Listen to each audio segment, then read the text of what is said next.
How are you everybody? How are you students? Today, I came back with chapter 4, part 2, grade 11, history. Akkam jirtu barattoota? Nagaa keessanii. Har'as duubatti deebi'ee gaaffilee kaleessa hojjetaman irraa itti fufuudhaan gaaffii sagaleeffaa irraa jalqabee haga gaaffii 17ffaatti kan jiran isinii hojjechuudhaaf viidiyoo kana qabadhee dhiyaadheera. Ana waliin turaan affeerraa kooti. Question number 9.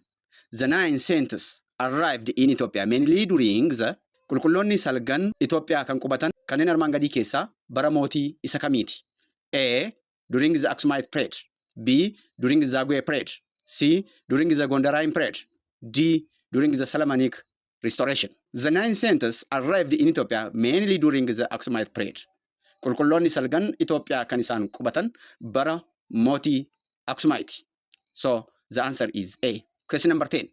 The Oromos believe in a supreme god known as Waaqni guddaa sabni Oromoo itti waaqeffatu maal jedhama?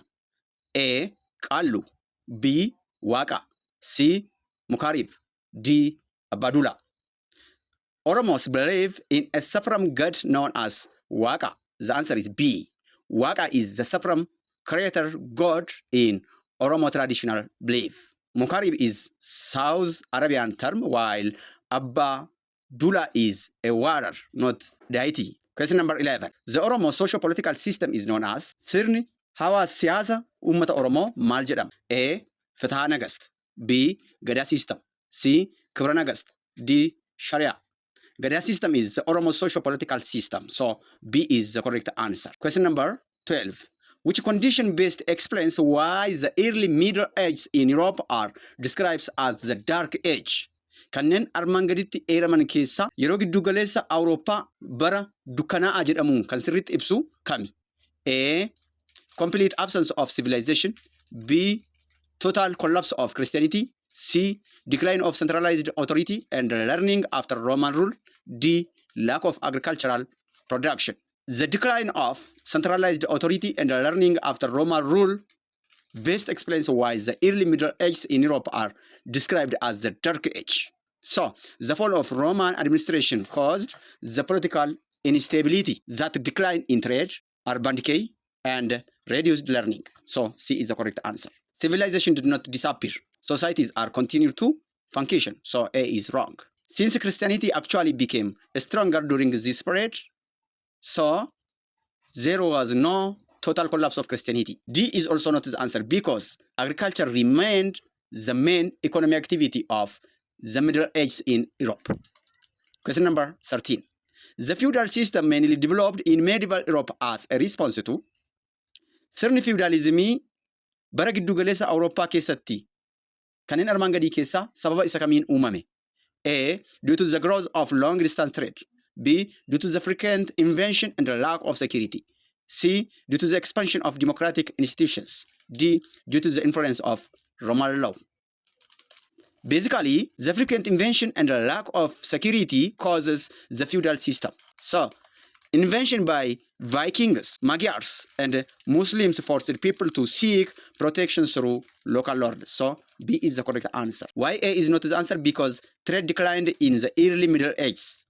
Why C is not the answer? Because it says expansion of democratic institutions. No, democracy did not exist under feudalism. While why D is not the answer? Because Roman law weakened after the Romans' fall. Question number 14. Which feature best distinguishes a manor from other land holdings in medieval Europe? Amaloota armaan gadii keessa garee manor jedhamaniin abbaa qabiyyee lafaa keessaa kan adda isa taasisu kami? A. It was owned by the king. No. B. It relied heavily on international trades. No. C. It functioned as self-sufficient economic unit. Yeah. Manors are known with holding a land which used for hand-to-mouth production. Oomisha harkaa gara afaanii qofaaf ooluu oomishachuudhaa fi lafa xiqqoo qabaachuudhaan beekamu jechuudha. Medieval Europe keessatti gareen manor jedhamu. D. It was governed directly by the church. No. As a result, the manor system emphasized self-sufficiency. Nyaata isaaniidhaaf qofa waan taatu lafa qabachuudhaan beekamu jechuudha.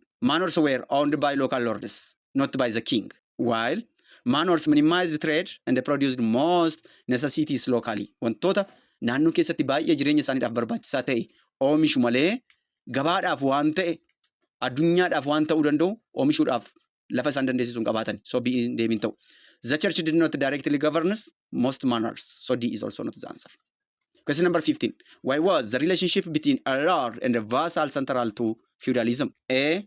It replaced religious authority. B. It guaranteed equality among social classes. C. It ensured mutual obligations of land and service. D. It abolished military services. Why is the relationship between the lord and the vassal central to the feudalism is that it ensured the mutual obligations of land and service. So C is the correct answer. Lords granted land while vassals provided what? Loyalty and the military support. Amanamummaa fi deeggarsa waraanaa kennu vassals soorreedhaman. Abbootii qabeenyaa lordi soorreedhaman immoo wabii lafaa qabaachuudhaan beekamu jechuudha. So caan deebiidha. Why A is not the answer? Because feudalism did not replace religion, and also B, feudal society was highly unequal. But it says it guaranteed equality. It says wrong. Why D is not the answer? Because it says it abolished military service. No, military service was a core duty of vassals. Question number 16. One major reason the Crusades contributed to the decline of feudalism was that they A, strengthened the authority of local lords. B, reduced contact between Europe and Asia. C, encouraged the growth of trade and the towns. D, ended religious influence in Europe. Well, trade expansion weakened the manorial economy. So, encouraged the growth of trade and the town is the main cause why the Crusades are contributing to the decline of feudalism. Why A is not? Because many nobles lost power during the Crusades. But it says strengthened the authority of local lords. Wrong. Why B is not the answer? Because it says reduced contact between Europe and Asia. But no. The contact between Europe and Asia increased, not decreased. Why D is not? Because religion remained influential, not ended. Question number 17. The Justinian Code is historically important mainly because Codin Justinian jedhamu seenaa keessatti barbaachisaa kan ta'ee fi sababa maaliini? A. Introduced democratic governance. B. Preserved Roman law for future generation.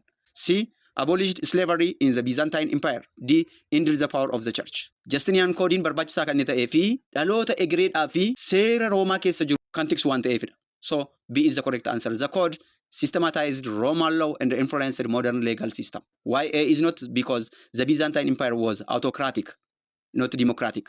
Why C is not? Because it says that abolished slavery in the Byzantine Empire. No, slavery was continued. Why D is not? Because it says ended the power of church. No, the church remained the powerful. These are all about today's lesson. Video kana yoo jaalatan like gochuu, share gochuu, comment gochuu hin dagatinaan. Afirraa